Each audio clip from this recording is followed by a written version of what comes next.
नमस्कार बच्चों, आज हम एमकॉम प्रीवियस के मैनेजमेंट फंक्शंस पर बात करने वाले हैं।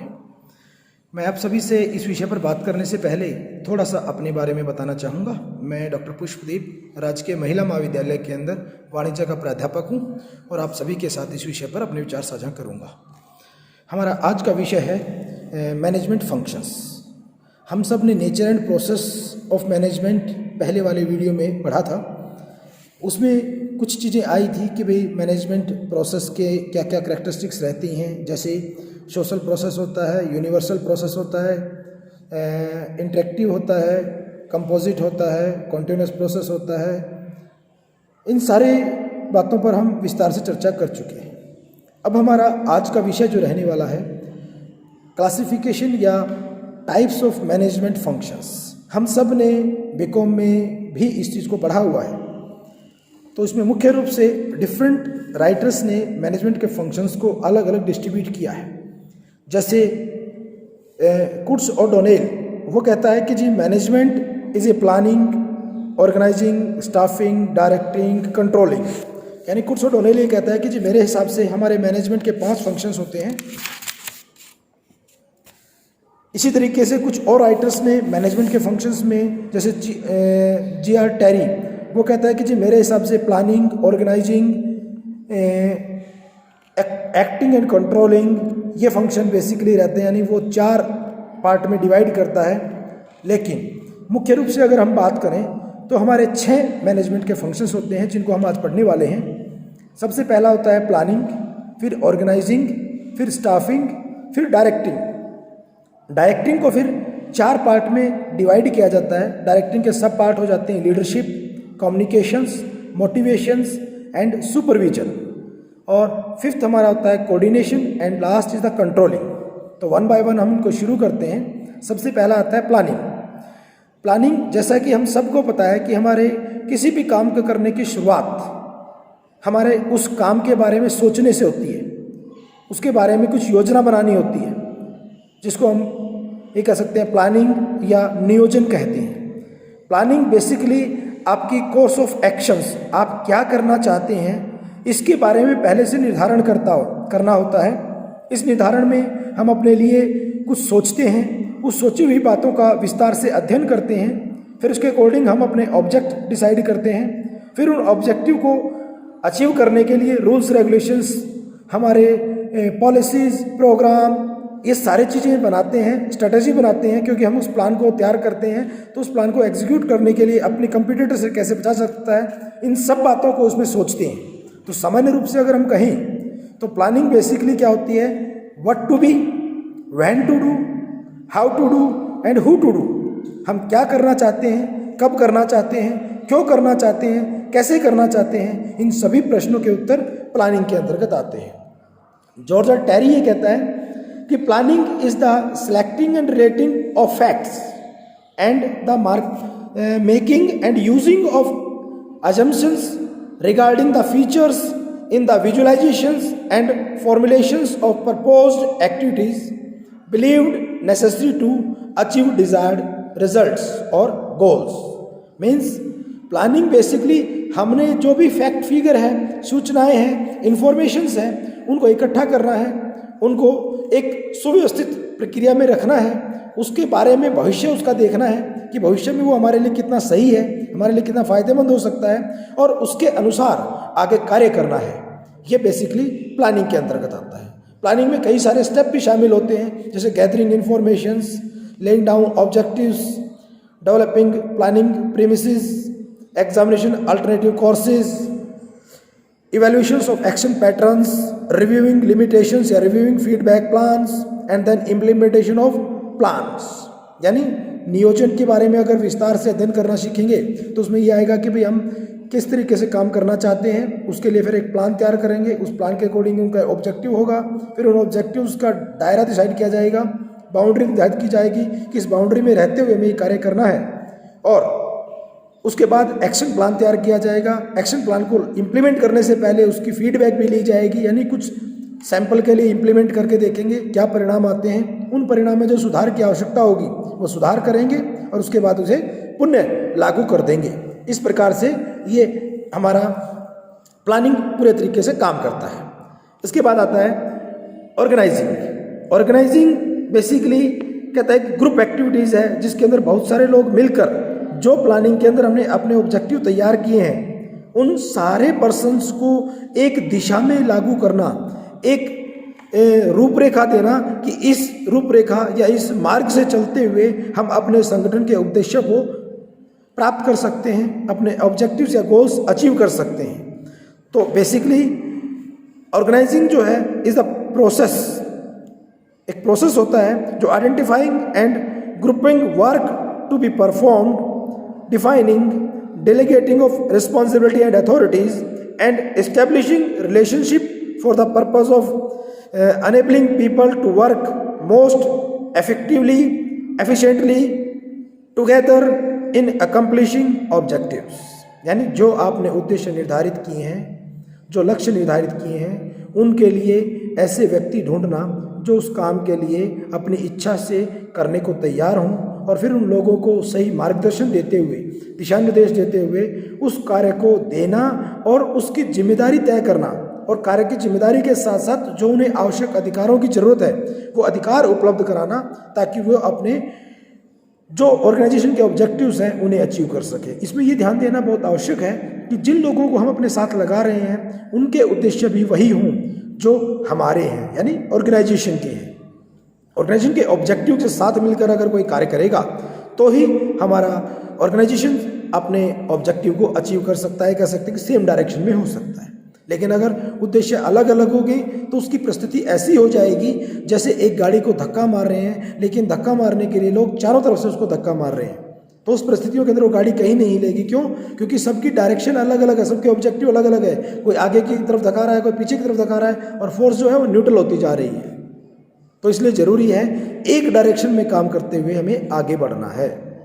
ऑर्गेनाइजेशन के भी हमारे कुछ स्टेप्स होते हैं जिनको हम इसमें लागू करते हैं, जिसमें आइडेंटिफाइंग द वर्क, हमने ये वर्क को आइडेंटिफाई करना है कि हम क्या काम करना चाहते हैं। उसके बाद उस काम को डिफरेंट ग्रुप्स में डिवाइड करना है कि भाई कौन कौन से काम हैं जो हमने इसमें पूरे करने हैं। फिर उसके लिए उन व्यक्तियों को ढूंढना है जो उस काम को अच्छे से कर सकता है। उसके बाद हमें उनके लिए जो आवश्यक अधिकार हैं वो उन्हें उपलब्ध कराने हैं, और साथ साथ उनकी लायबिलिटी है, कह सकते हैं उनकी रिस्पॉन्सिबिलिटी फिक्स करनी है, उनका दायित्व का निर्धारण करना है कि भाई आपको अधिकार दिए हैं तो इसके प्रति जवाबदेही भी आपकी होगी। और फिर उन लोगों के बीच में कोऑर्डिनेशन करना है, यानी आपस में मिलके अथॉरिटी और रिस्पॉन्सिबिलिटी, अथॉरिटी, पावर, रिस्पॉन्सिबिलिटी, इन तीनों चीज़ों को जोड़कर साथ में आगे बढ़ाना ताकि सभी एक्टिविटी अच्छे प्रकार से हो जाए। इसके लिए डिफरेंट ऑर्गेनाइजेशन के टाइप्स भी हैं जो हम अर्लियर पढ़ चुके हैं, यहाँ हम बहुत ज़्यादा डिस्कस नहीं करेंगे। जैसे ऑर्गेनाइजेशन के टाइप में line organizations, line and staff organization, functional organizations, आपके मैट्रिक्स ऑर्गेनाइजेशंस, तो ये डिटेल में हम पढ़ चुके हैं। उसके बाद आता है थर्ड, स्टाफिंग। स्टाफिंग बेसिकली आपका नियुक्तिकरण जिसको हम कह सकते हैं। स्टाफिंग के अंदर हमने ये तो तय कर दिया कि भाई ये लोग हैं, अब उन लोगों का सिलेक्शन, उन लोगों की पहले रिक्रूटमेंट, फिर सिलेक्शंस, फिर ट्रेनिंग एंड डेवलपमेंट, ये बेसिक फंक्शंस है, बेसिक एक्टिविटीज़ हैं जो स्टाफिंग के अंदर करनी होती हैं। अगर सामान्य रूप से हम उसकी परिभाषा की बात करें तो कुर्ट्स और डोनेल ने बड़ी ही सामान्य सी परिभाषा के अंदर इस बात को बहुत अच्छे से समझाया है। उन्होंने कहा है कि staffing is filling and keeping vacant positions in the organization structure through defining workforce requirement, appreciating, selecting, compensations and training। यानी उन्होंने इस परिभाषा के अंदर ही स्टाफिंग को सामान्य रूप में ही इतने अच्छे ढंग से बता दिया कि स्टाफिंग में बेसिकली हमने भर्ती करनी है, चयन करना है, उनको अपॉइंटमेंट देनी है, उनके अपॉइंटमेंट के अकॉर्डिंग उनकी सैलरी फिक्स करनी है, फैल्स या पर्क्स, और समय समय पर उनकी ट्रेनिंग और डेवलपमेंट करनी है। तो यही सारे कंटेंट्स हमारे प्लानिंग फंक्शंस के सब फंक्शंस में अगर हम बात करें तो इंक्लूड होते हैं। यानी प्लानिंग, स्टाफिंग करते वक्त जो इस चीज़ें शामिल होती हैं, यानी मैन पावर के लिए प्लानिंग तैयार करना, कहाँ कहाँ से मैन पावर आ सकती है, फिर उसके लिए रिक्रूटमेंट और सिलेक्शन करना, उसके बाद हमें उनको प्लेसमेंट देनी, उसके बाद डेवलपमेंट या ट्रांसफ़र अगर हमें उनका करना है। डेवलपमेंट में क्या होता है, एक पर्टिकुलर टाइम पीरियड के बाद लोगों को कुछ ना कुछ नया मिलता है, नया बताना होता है, या कहते हैं कि समाज में जो परिवर्तन आ रहे हैं, टेक्नोलॉजी में बड़ी तेज़ी से परिवर्तन आ रहे हैं, इन परिवर्तनों के अनुसार हमें उनको ट्रेनिंग देनी होती है। और उसके बाद आपने उनको जो नियुक्ति दी हुई है, जहाँ उन्हें अपॉइंट किया हुआ है, उसके अनुसार उनको वेतन भत्ते भी देने होते हैं, क्योंकि कोई भी व्यक्ति बगैर वेतन भत्तों के काम नहीं करता है। यानी मॉनेटरी फंक्शन सब कुछ नहीं है, लेकिन बहुत कुछ है। तो इस तरीके से हमारे स्टाफिंग काम करता है।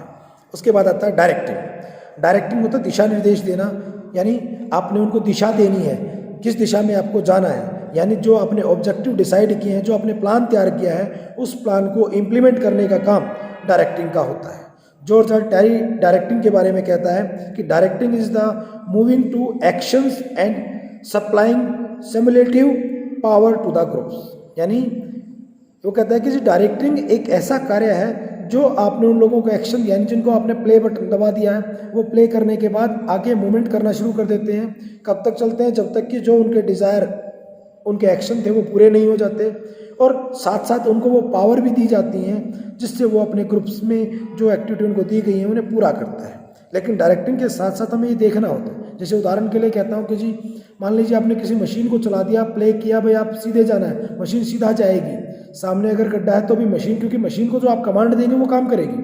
लेकिन मैन, ह्यूमन बीइंग, जिनसे हमने काम कराना है, तो उनके पास मेमोरी भी होती है, अवेयरनेस भी होती है कि सामने गड्ढा है तो साइड से होकर चले जाए। उसमें कूद जाएंगे तो नुकसान होगा, चोट लगेगी, प्रॉब्लम्स आएंगे। तो डायरेक्टिंग में कहता है कि जी आपने उनको पावर भी देनी है कि जरूरत पड़ने पर अगर आवश्यकता हो तो इस दायरे में रहते हुए आप अपनी जरूरत के परिवर्तन कर सकते हैं। जैसा कि हमने आपको बताया था, लीडरशिप डायरेक्टिंग के अंदर हमारे 4 सब फंक्शंस होते हैं। जैसे लीडरशिप, फिर सबसे पहली बात है कि जब आपने एक ग्रुप में काम करवाना तो ग्रुप का एक लीडर अपॉइंट करना होगा जो उन सबको रिप्रेजेंट करेगा। आप एक साथ 100 लोगों को नहीं समझा सकते, लेकिन आप 5 लोगों को अच्छे से समझा सकते हैं। वो 5 लोग अपने नीचे जाकर 5, 7, 10 लोगों की जो टीम होगी उनको समझाएंगे। तो इस तरीके से एक टीम बढ़ जाएंगे और हर एक टीम का एक लीडर होगा। वो लीडर्स के पास कुछ पावर्स होंगी, अथॉरिटीज़ होंगी, और वो उनके अनुसार कार्य करेगा जो ऑर्गेनाइजेशन ने उसे दिया गया है। उसके बाद आता है सबसे इंपॉर्टेंट, कम्युनिकेशंस।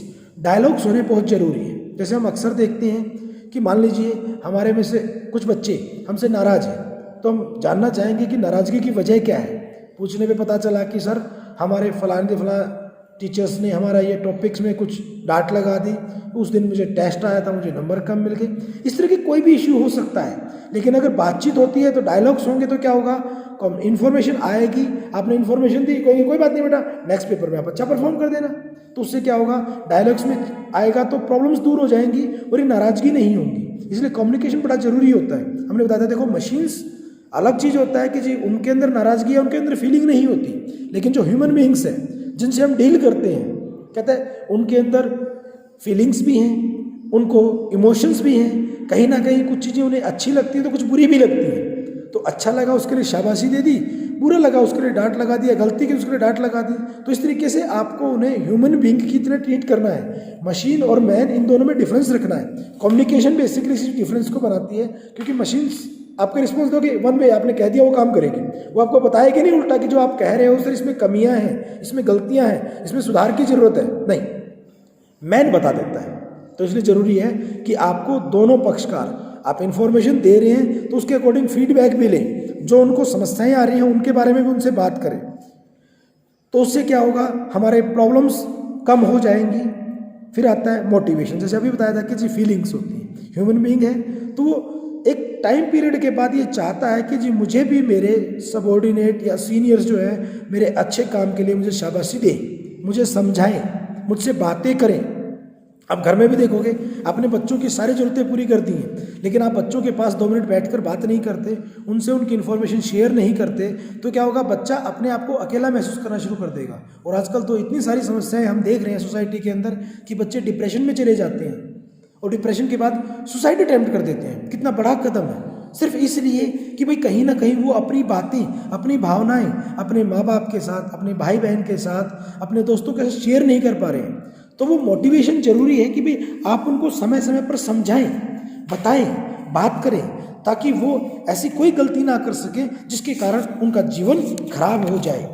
क्योंकि जाने वाला चला जाता है, उसके बाद उसके माँ बाप, पेरेंट्स, यारे प्यारे भाई बहन सब महसूस करते हैं कि काश उसने मुझे बताया होता, काश वो मुझसे बात कर लेती, तो ये समस्याएं नहीं आती। तो मोटिवेशन में बहुत ज़रूरी है कि साइकोलॉजिकल ट्रीटमेंट आपके एम्प्लॉयज़ का हो। कहीं कोई एम्प्लॉय ऐसा तो नहीं जो बेचारा दबाव में आया हुआ है, परेशान है, तो उसकी परेशानी को दूर करने के लिए हमें प्रयास करने हैं ताकि हमारे ऑर्गेनाइजेशन के अंदर जितने भी लोग हैं वो अच्छे से काम करें। हर लेवल पर इसकी ज़रूरत होती है, ज़रूरी नहीं है कि भाई बड़े लोग हैं केवल उनको ही ज़रूरत है। इस तरह की परेशानी, इस तरह के मोटिवेशंस नीचे से ऊपर हर व्यक्ति को चाहिए।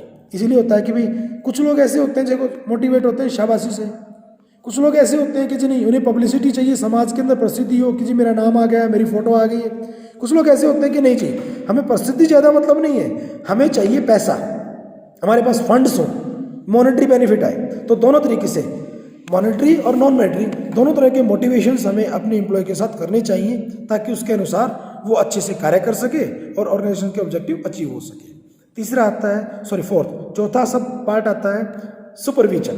सुपरविजन के अंदर एक आ जाता है कि जी आपने सब कुछ कर लिया लेकिन अगर उसकी देखभाल नहीं की, संभाल नहीं की, जैसे सामान्य रूप से हम अक्सर कहते हैं कि जी टीचर जो है अपने बच्चों की संभाल करे, देखभाल करे। आपको होगी जी देखभाल कैसे करे, बच्चा तो हमारे पास 6 घंटे 4 घंटे 5 घंटे आता है, और आजकल तो ये भी है कि वर्चुअल के अंदर ऑनलाइन ही आता है, बस 45 मिनट है, 50 मिनट, कभी कभार 1 घंटा अगर टाइम ज़्यादा लग गया तो। लेकिन उसमें संभाल कैसे की जाए, हम उनसे बातचीत करें, देखें कि भाई किस तरीके से वो काम कर रहा है, ऑब्जर्वेशन करें। क्लास के टाइम पे आप देखोगे अक्सर कई बार क्या होता है, टीचर्स बीच में पूछता है बताइए, अब उसमें कुछ बच्चे ऐसे लगते हैं कि जिन्होंने चला के छोड़ा हुआ है, जवाब नहीं आ रहा, इसका मतलब वो या तो सुन नहीं रहे हैं, या कई बार ऐसा भी होता है नेटवर्क इशू रहता है, नेटवर्क की प्रॉब्लम है। तो सुपरविजन में हमें ये पता लग जाएगा कि किसके पास इन्फॉर्मेशन जा रही है, कौन ठीक से काम कर रहा है या नहीं कर रहा। और ऐसा करने से क्या होता है, ऐसा करने से हम कहीं ना कहीं उनकी जो कमियां हैं, गलतियां हैं, उनको सुधार लेते हैं, और ये सुधार बहुत ज़रूरी है, इसकी बहुत आवश्यकता होती है। अगर बगैर संभाल किए हुए हम कार्य करेंगे तो उससे कहीं ना कहीं हमारे जो स्टाफ है वो अपने उद्देश्य से भटक जाएगा, और जब हम उनको संभालेंगे तब तक बहुत देर हो चुकी होगी। तो ज़रूरी है आप उनको प्रॉपर तरीके से सुपरविजन करते रहें, देखभाल करते रहें, ताकि वो सही दिशा में काम कर रहे हैं इसका अंदाज़ा हमें रहे, इसका पता हमें रहे, इसका हमें मालूम रहे। फिर आता है कोऑर्डिनेशन। कोऑर्डिनेशन बेसिकली क्या कहलाता है कि सारी चीज़ों को जोड़ना है आपस में। हमने बताया था कि जी मैनेजमेंट के बहुत सारे फंक्शंस हैं, आपस में सारे फंक्शन इंटरकनेक्टेड हैं। अगर हम कहें कि ये फंक्शन अलग है, ये अलग है, नहीं, क्योंकि मैनेजमेंट के प्रोसेस के अंदर भी इन सारे फंक्शन को कहा था कि जी जैसे हमने बताया था गाड़ी के अंदर पहले पहला गियर लगेगा, फिर एक स्पीड के बाद दूसरा, फिर तीसरा, फिर चौथा, फिर पाँचवा, आजकल कुछ गाड़ियों में छठा भी आया तो छठा। मीन्स ये चीज़ें क्या है, ऐसा तो नहीं कि सीधा छठा गियर लगा देंगे, क्यों? अगर ऐसा करेंगे तो गाड़ी नहीं चलेगी, एकदम से फोर्स से ज़्यादा चलेगी और एक्सीडेंट होगा। यही चीज़ कोऑर्डिनेशन के अंदर होती है कि हमें मैनेजमेंट के फंक्शंस में आपस में कोऑर्डिनेट करके रखना है, जो भी ज़रूरत की एक्टिविटी हैं उन सब को प्रॉपरली ऑब्जर्व करना है और उनको चैनलाइज करना है, यानी सीक्वेंस में लगा के आना है, बारी बारी से अपनी बारी आए चलते जाए। जैसे हम अक्सर कहते हैं कि हम रास्ते में चल रहे हैं, एक गाड़ी रोड के ऊपर मान लीजिए गाड़ियाँ चल रही हैं तो सबकी लाइन बनाई हुई है, एक लाइन में चलते हैं। जहाँ गाड़ियों की लाइन नहीं होगी वहाँ हम देखेंगे जैम लगता है, और जैम के कारण क्या होता है, जैम के कारण परेशानी होती है, भीड़ में ज़्यादा फंसते हैं। मान लीजिए किसी को टेढ़ी लेके आ गया, किसी ने बीच में फंसा दिए, लाइन से आउट हो गया है, कोई जिग जैग करके चल रहा है तो क्या होगा, एक्सीडेंट होंगे, चोट होगी, जैम लगेगा। इन सब चीज़ों को हम अपने कोऑर्डिनेशन के साथ उदाहरण के रूप में देखते हैं कि अगर प्रॉपर सीक्वेंस में चैनल के से अपनी बारी से चलेंगे तो सबकी बारी भी आएगी, सारी चीज़ें सही चलेंगी और प्रॉब्लम्स भी नहीं होगी जी। तो इस तरीके से कहता है कि जी कोऑर्डिनेशन में अब कई बार क्या होता है, कोऑर्डिनेशन में दो तरह की बातें करते हैं, हॉरिजॉन्टल और वर्टिकल, यानी सेम लेवल पर बात कर रहे हैं तो आपस में करनी है, अगर ऊपर से नीचे की तरफ कर रहे हैं तो उसकी भी डायरेक्शन होनी चाहिए, यानी हॉरिजॉन्टल और वर्टिकल दोनों तरीके से कोऑर्डिनेशन करना है ताकि आप काम अच्छे से चल सके। तो उसके बाद आता है इसी तरीके से कई जगह कोऑर्डिनेशन के साथ उन्होंने कोऑपरेशन वर्ड भी जोड़ा हुआ है। कहता है कि जी जैसे हम देखते हैं ना समाज के अंदर कोई व्यक्ति ये कह दे कि जी मैं अपने आप काम चला लूँगा, नहीं।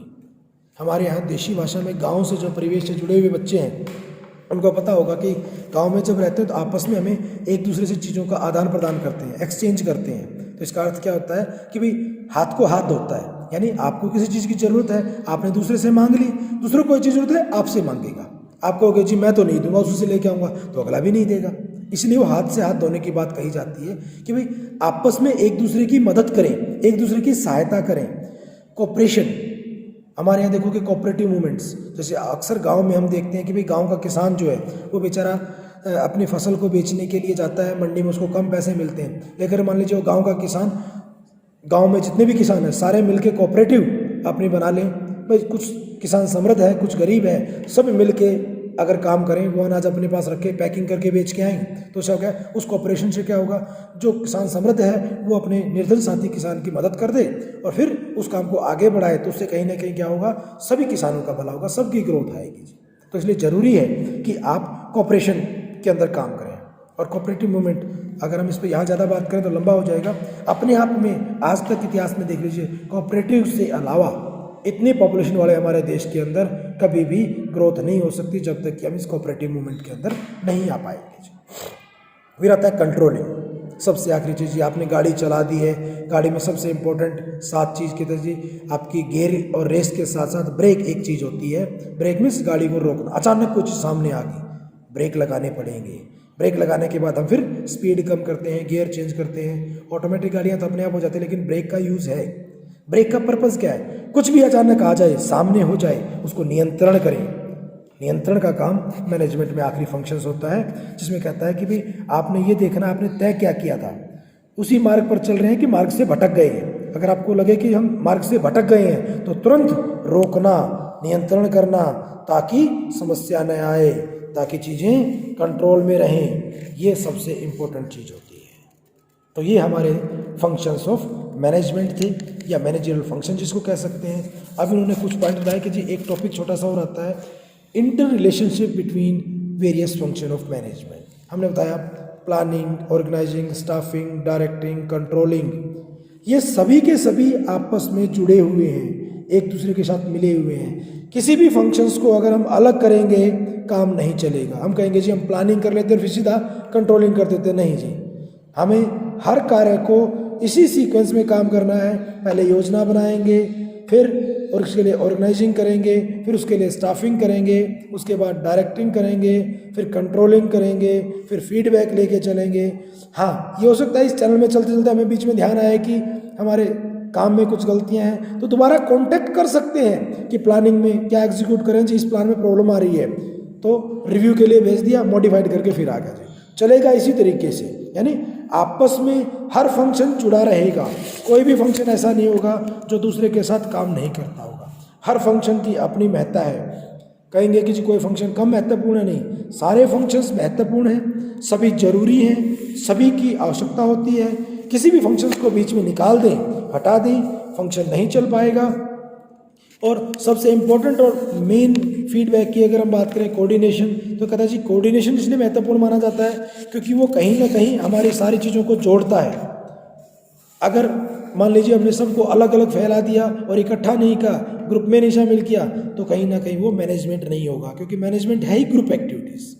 तो सारे के सारे मैनेजरियल फंक्शंस आपस में जुड़े रहते हैं, एक दूसरे के साथ मिलकर काम करते हैं, उसमें हर फंक्शंस की महत्ता बराबर है। किसी भी फंक्शंस को हम ये कहते हैं कि ये कम जरूरी है, कम महत्वपूर्ण है, no, all are the important, all are the necessary, और सभी के लिए मैनेजमेंट में बराबर स्थान है। हाँ, ये एक काम पहले होता है, दूसरा उसके बाद होता है, सीक्वेंस बना हुआ है। सीक्वेंस इसलिए क्योंकि अगर सीक्वेंस नहीं होगा तो चीज़ें प्रॉपर मैनेज नहीं हो पाएंगी। बाकायदा विभिन्न वैज्ञानिकों ने, एकेडमिशियंस ने स्टडी करने के बाद इस तरह के फंक्शंस को डेवलप किया है, तो उनके सबकी एक प्रक्रिया बनाई हुई है, एक सीक्वेंस बनाया हुआ है, एक चैनल बनाया हुआ है, उस चैनल में आगे बढ़ना होता है। मैं फिर इसके लिए वही एक उदाहरण देता हूँ, जैसे हमारी गाड़ी के अंदर लिखा होता है कि भाई आपने गाड़ी स्टार्ट करनी है, स्टार्ट करने के बाद उसमें पहला गियर डालना है, उस गियर पे गाड़ी थोड़ी सी चलेगी, फिर दूसरे गियर में जाना है, फिर तीसरे गियर में जाना है, फिर चौथे गियर में जाना है, फिर पांचवें गियर में जाना है, अचानक कुछ आ गया, ब्रेक लगाना है, दोबारा से पहले गियर पे आ जाना है, फिर दोबारा से तीसरे चौथे, यानी इस मूवमेंट से चलता है। जब भी कोई हर्डल आती है तो तुरंत हमें, यानी आप कोऑर्डिनेशन में जा रहे हो, आपके सामने पता चला कि जी प्रॉब्लम है, ब्रेक लगाए, दोबारा प्लानिंग को इन्फॉर्म किया कि कमियां हैं, फिर प्लानिंग ने उसके अकॉर्डिंग इंप्लीमेंट करना शुरू कर दिया। हाँ, ये हो सकता है कि बड़े ऑर्गेनाइजेशन में इन फंक्शंस के कारण काम रुकता है, या उसमें स्पेशलाइजेशन ना हो, एक ही दो आदमी उस चीज़ों को संभाल रहे हो, ये पॉसिबल हो सकता है। लेकिन सामान्य रूप से सब जगह इस तरह के मैनेजरियल फंक्शंस काम करते हैं। किसी भी मैनेजरियल फंक्शंस को हम कम नहीं कह सकते, ये नहीं कह सकते कि ये ज़रूरी नहीं है, ये सभी इंपॉर्टेंट होते हैं। तो इस तरीके से हमारा आज का जो विषय है वो पूर्ण हो गया है। इसके संबंध में आपके किसी भी तरह की कोई प्रॉब्लम्स है तो वो आप पूछ सकते हैं, और अभी नहीं आपको ध्यान में आता है तो इस विषय को हम आने वाले समय में जब भी आप ज़रूरत करेंगे तब हमें अपने व्हाट्सएप के माध्यम से, ईमेल के माध्यम से, टेलीफोन के माध्यम से या आप कॉलेज में आकर भी हमसे इस विषय पर बातचीत कर सकते हैं। आपकी समस्याओं के लिए सदा हम आपके लिए तत्पर हैं, आपके लिए उपस्थित रहेंगे। धन्यवाद, नमस्कार, जय हिंद, जय भारत।